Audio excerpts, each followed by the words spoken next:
Hello नमस्कार, welcome to my channel. दोस्तों, Tumbbad re release का लाइफ टाइम कलेक्शन आ चुका है सामने और ये बन चुकी है biggest grocer in Indian box office.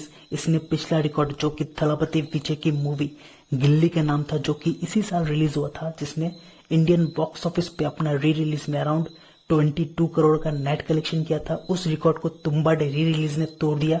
Tumbbad re release ने अपने लाइफ टाइम 32 करोड़ का नेट कलेक्शन किया, जो कि हाईएस्ट है किसी भी इंडियन मूवी के लिए जो कि री रिलीज हो रही है।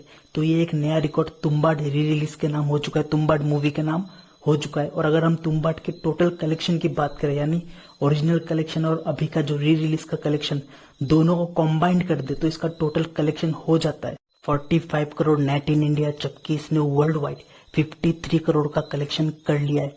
तुम्बाड जो कि अपने ओरिजिनल रिलीज में एक फ्लॉप मूवी साबित हुई थी, तो वही री रिलीज के कलेक्शन के बाद तुम्बाड मूवी बॉक्स ऑफिस पे एक हिट मूवी साबित हो चुकी है। और इसी के साथ इसका पार्ट 2 का जो शूटिंग है वो अगले साल से शुरू होने वाला है और आने वाले 2 से 3 साल के अंदर हमको तुम्बाड 2 देखने को मिल जाएगा। अब बात कर लेते तुम्बाड मूवी के स्टोरी के बारे में।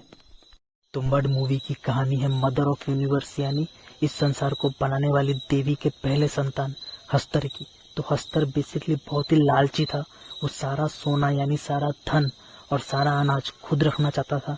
तो होता यह है, जब वो सारा धन तो अपने पास रख लेता है, बट जब वो अनाज की ओर हाथ बढ़ाता है तो सारे देवता एक साथ मिलके हस्तर पे अटैक कर देते और इससे पहले कि वो हस्तर को पूरी तरह खत्म कर देते, देवी ने हस्तर को अपने कोख में फिर से पनाह दे दी और इस तरह देवी ने हस्तर की जान बचा ली। बट देवताओं ने हस्तर को एक श्राप दिया था कि हस्तर की पूजा कोई नहीं करेगा।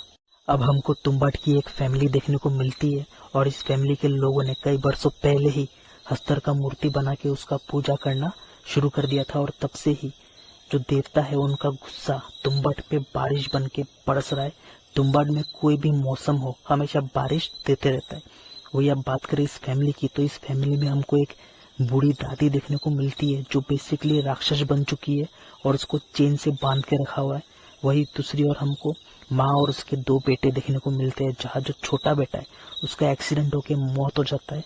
एंड इसके बाद जो माँ है वो अपने बड़े बेटे को लेकर तुम्बाड छोड़ने का फैसला कर देती है और उस राक्षस दादी को उसी घर में बंधा हुआ छोड़ देती है और अपने बेटे को कसम देती है कि वो दोबारा कभी तुम्बाड लौट के नहीं आएगा।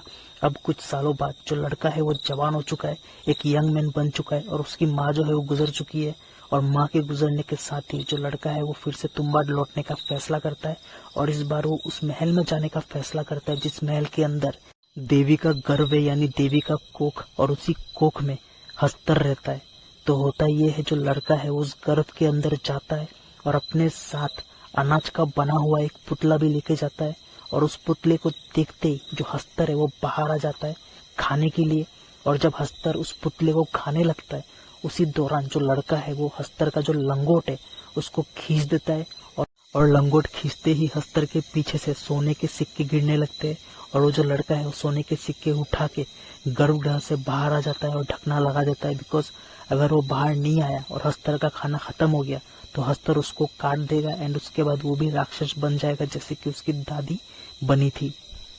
कई सालों तक वो ऐसे ही सोने के सिक्के इकट्ठा करता है और काफी ज्यादा अमीर भी बन जाता है। बट जब वो धीरे धीरे बूढ़ा होने लगता है तो वो ये फैसला करता है कि तुम्बाड का जो राज है, सीक्रेट है, वो अपने बेटे को भी बताएगा और अपने बेटे को लेकर तुम्बाड जाता है, जहाँ उसका बेटा ये सब देखने के बाद अपने बाप को एक आइडिया देता है, क्यों ना हम एक ही बार में ज्यादा से ज्यादा पुतला बना के लेके जाए ताकि जो हस्तर है वो खाने में बिजी रहे और वो लोग एक ही बार में ज्यादा से ज्यादा सोना लेके बाहर आ जाए। और ये आइडिया उसके बाप को पसंद आ जाता है एंड इसके बाद दोनों बाप बेटे मिलके ज्यादा से ज्यादा पुतला बनाते हैं और लेके गर्भ में घुस जाते हैं। और इसके बाद कहानी में ट्विस्ट तब आता है जब वो लोग जब एक पुतला बाहर निकालते हैं तो एक हस्तर आता है, जैसे ही दूसरा पुतला बाहर निकालते हैं 2 हस्तर बाहर आ जाते हैं, मतलब जितना पुतला उतना हस्तर।